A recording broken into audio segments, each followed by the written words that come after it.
하누리 묵상과 기도. 오늘은 4월 10일 목요일입니다.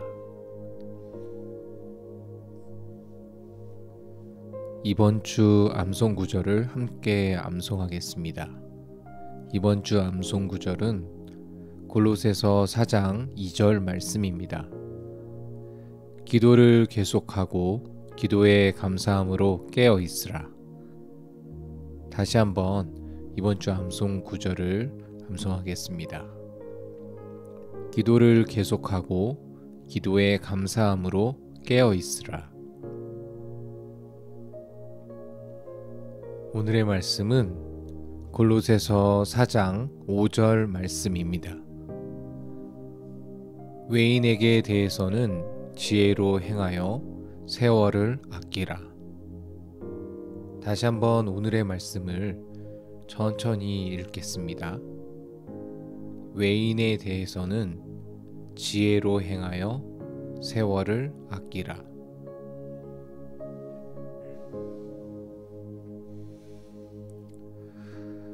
오늘 말씀을 현대인의 성경에서는 이렇게 번역을 했습니다.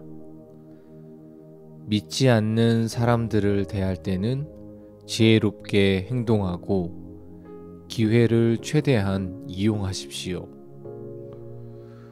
바울은 기도에 대한 말씀을 골로새에 있는 성도들에게 편지하고 있습니다.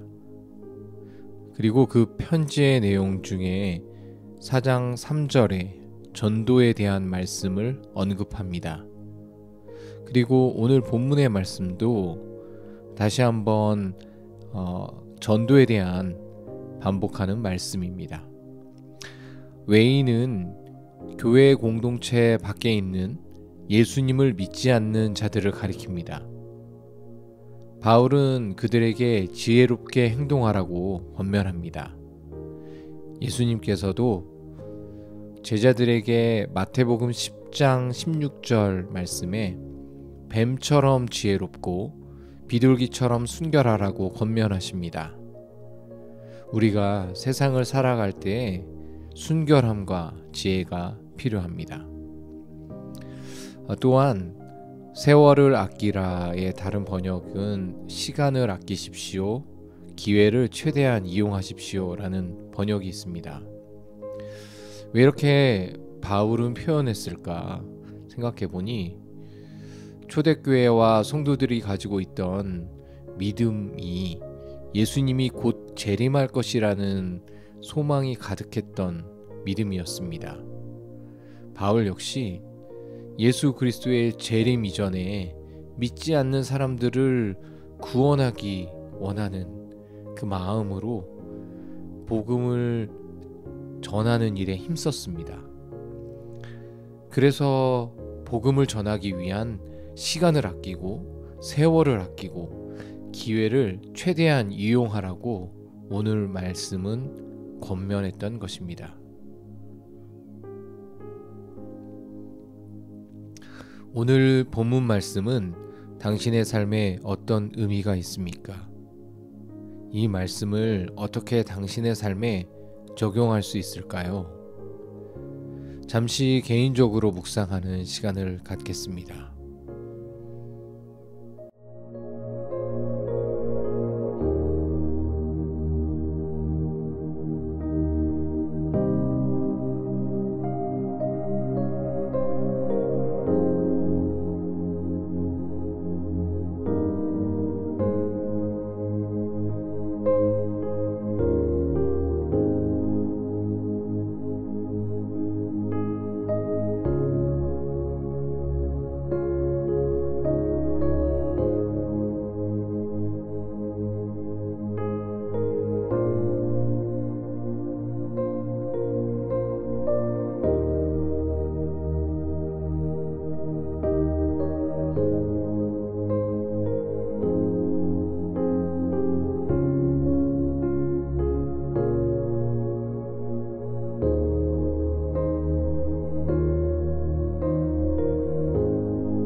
바울이 골로새 교회를 향한 마음을 생각하니 부끄럽기만 합니다.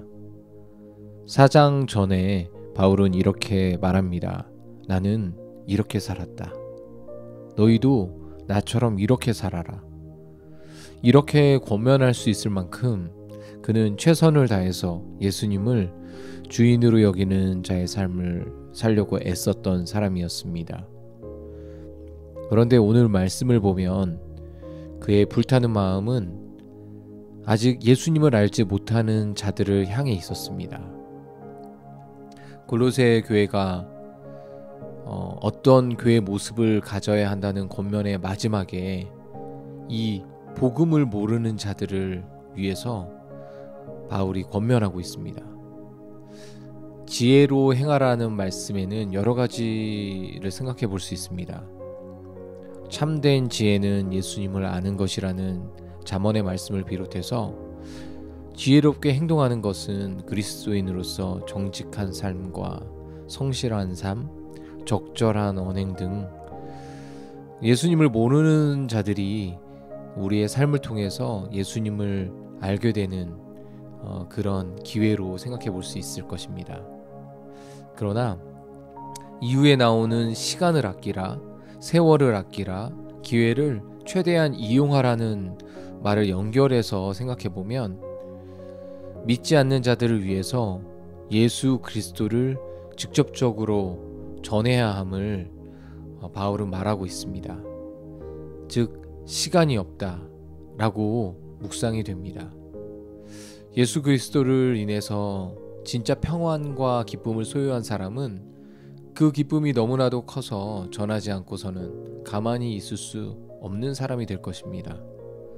오늘 말씀으로 더욱 소원하게 되는 것은 제 삶 속에서 예수로 가득 차고 그 예수를 전하는 자가 되기를 원하는데, 그때 나의 모든 지혜를 가지고 예수님을 전하기를 힘쓰는 삶을 살기를 원합니다. 당신의 기도는 무엇입니까? 함께 기도합시다. 2025년 특별히 기도에 힘쓰는 한우리 교회가 되도록 인도하옵소서. 성령의 충만함을 받은 예수님의 제자들은 이전과 다른 삶을 살 수 있는 능력을 얻은 것처럼 성령의 능력으로 세상을 이기는 자, 전신갑주를 입은 자 되도록 인도하여 주옵소서. 예수님을 믿지 않는 가족, 이웃 등을 위한 하나님의 마음으로 사랑하며 복음을 전하게 하소서. 카자흐스탄 선교를 준비하는 선교팀과 선교부에게 하나님이 능력 주시고 준비하는 기간부터 하나님의 은혜를 보게 하옵소서. 이를 위해서 하늘교회 모두가 한마음으로 중보하며 돕게 하옵소서. 오늘의 기도 제목 혹은 개인의 제목으로 잠시 기도하겠습니다.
오늘의 중보기도는 북한을 위하여 기도하겠습니다. 다 같이 기도문을 함께 읽고 북한을 위해서 중보기도하겠습니다. 전능하신 하나님, 100년 전 동방의 예루살렘이라 불렸던 땅, 그러나 이제 주님의 이름을 높이지 못하고 사람이 우상이 되어버린 그 땅을 긍휼히 여기소서.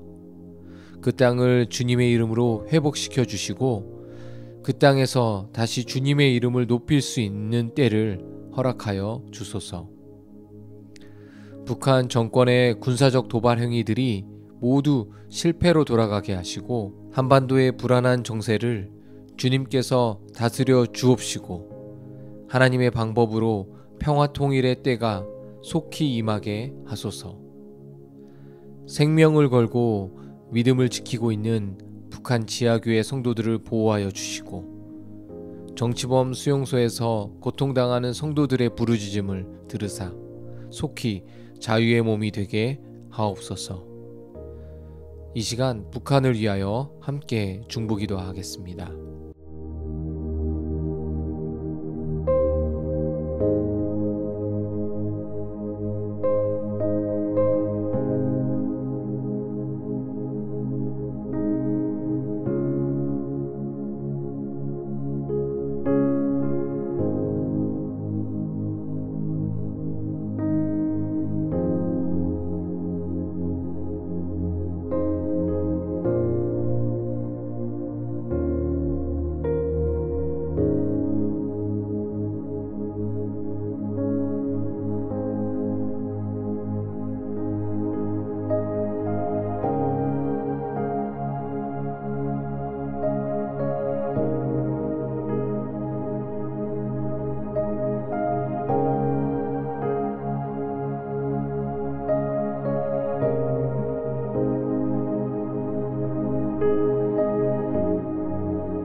하나님 아버지, 예수 그리스도를 통한 구원의 길을 열어주심을 감사합니다. 그리고 그 소식을 전하기 위해 애썼던 선교사님, 그리고 문서선교 등 구원의 길에 동참할 수 있는 헌신자들이 있었기 때문에 우리가 복음을 들을 수 있었습니다. 바울의 삶은 예수님을 전하는 일에 일생을 걸었던 것처럼 우리의 삶도 동일하게 예수님을 전하는데 힘쓰는 자가 되도록 인도하여 주옵소서. 특별히 믿음이 없는 배우자와 자녀들에게 거듭남의 은혜가 있기를 기도합니다. 또한 북한을 사랑하시는 하나님, 세상에서 기독교 박해가 가장 심한 나라인 그 나라에 자유롭게 하나님을 예배하는 길을 열어 주옵소서. 생명을 걸고 믿음을 지키는 북한 지하교회 성도들을 보호하여 주옵소서. 예수님의 이름으로 기도합니다. 아멘.